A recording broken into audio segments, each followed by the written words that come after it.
Music is a secret of, music is a medicine.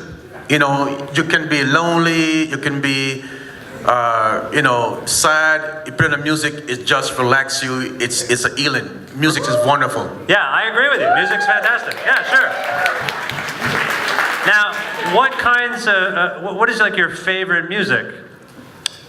I'm an old-fashioned guy, so I like Motown. You like Motown? Yeah. Ah. Disco and everything. You like disco too. Like Now, you were telling me the other day that you are actually a collector of music, right? I collect music, yes. What do you collect? I collect music from since 1940s up until the 70s. 70s, okay. Yeah. And do you have collectibles? Like, do you have Collectibles. I got LP and 45 worth like $100, $150. $150? Yeah. Any titles that come?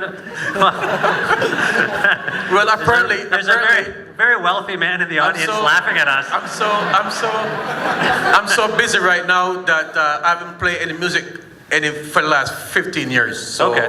I miss it. So hopefully this time when I move into my new place, end of the month, then I was trying to get back into Get back into it. old routine and play some shots. I'm actually, this is probably, maybe it's too personal a question, but a lot of people might be wondering this. Like, what does Ben Johnson do on a daily basis now? Like, you're a retired sprinter. I sleep.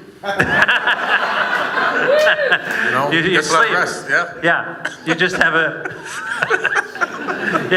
you relax. You ran a long time there. I spent my whole life running, so I need to relax now. Yeah, okay. That's totally valid. Now, one of the reasons I wanted to speak with you at this point in my life is that I recently watched a 30 for 30 documentary. This is an ESPN series called the 30 for 30 documentary series, and they do like documentaries about specific people or specific incidents. And is the light bothering you? It's a little bright. I know, I'm sorry. Maybe I'm too dark. Maybe they'll see me more. Yeah, I don't know. I've mentioned it a few times. We are having some technical difficulties. There you go. That helps no one, but that's good. So, anyway, I watched this documentary called 9.79, and that's the race you ran. That's the time you ran it in. And totally blew my mind, this documentary. And first of all, what did you make of this film? This is a film about you and your life and that race. What did you make of it? I do believe that when the film was made about 3 years ago, the guy who produced it saying that there's got to be something wrong here because there's got to be a mystery. You know, something happened to this guy 25 years ago. Knowing that he's going to win the gold medal, knowing that he's going to test positive, he'd be a foolish idiot to take something right after or before and test positive. So he looked into it, contact the rest of the athletes, and I said to him, Carl Lewis might be very, very difficult to get a hold of because he's an idiot. So I said to him, good luck. I said, good luck. Wow.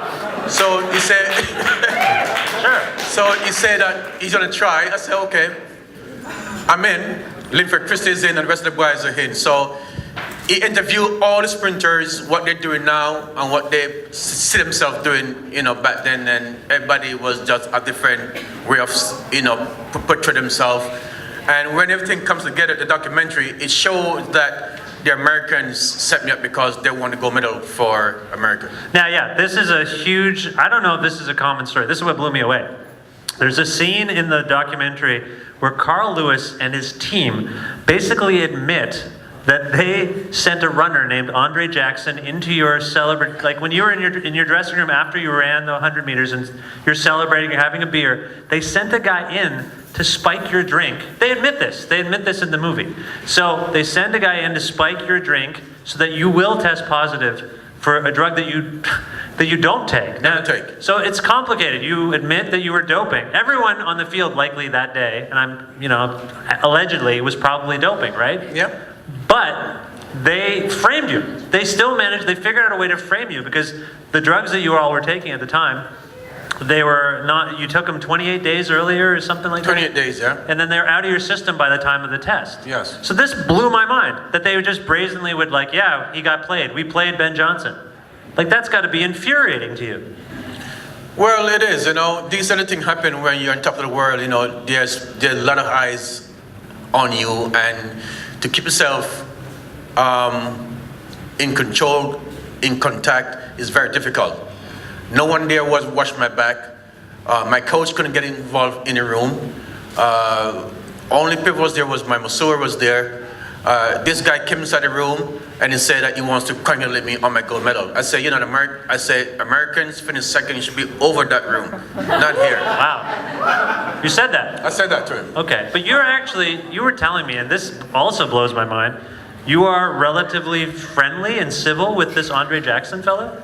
I told him I was going to Dubai to do a conference, and he said that he would meet me there. And we met, we went out, take pictures, and he still have a guilt that he wants to tell the world the truth, and it's a matter of time before he come and say so. So I just keep trying to befriend him as much as I can, to keep close to him for him to tell the world what's really happened.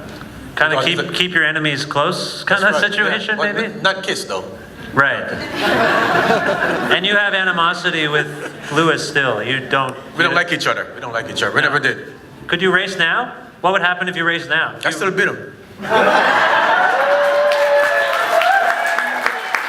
Sure you would. Now, after years of not being around, you kind of emerged in a weird way a few years ago. There was this campaign by this sports drink, Cheetah.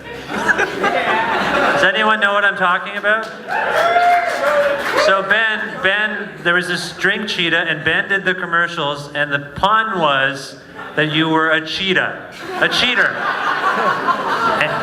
And a lot of people thought, why is he doing this? Is he making fun of what he did? Does he have a sense of humor about it? Can you explain why you chose to do those commercials? I got a phone call about, what was about 6 years ago, and the guy said, I have this sports drinks coming out. You're the right guy for it. Not that way. So I said, let's meet. And he showed me the contents and the outline. And I saw it, and I said, okay, I will give you a week or two answer and take it over. And I said, since I've been gone away from the scenery for about 6 years, 7 years out of the media, nobody knew where Ben Johnson was. So I decided to, I'll make a big smash of go and do this Cheetah drink. So in my knowledge, my perspective was, Cheetah is the fastest animal, can from 0 to 100 within like 9 seconds, and can stop point blank within seconds. So I said, I run like a cheetah, so I decided to do this commercial, because nobody can run like Ben Johnson, not even this day. So you went with the whole cheetah thing, and not the cheater thing. That's your take on it. That's my take on it. Okay. All right, sure. Okay, that's good. I honestly felt a little bad, but Well, so the media goes, Ben, everybody was rigging me. Are you making fun of this? Or, what's going on? I said, I want to talk to you guys. Right. Are you mad that I brought it up? I just wanted No. Okay. Me, I can talk about anything. Nothing about me. All right. Speaking of talking about anything, though, the other day... No. Watch it. No.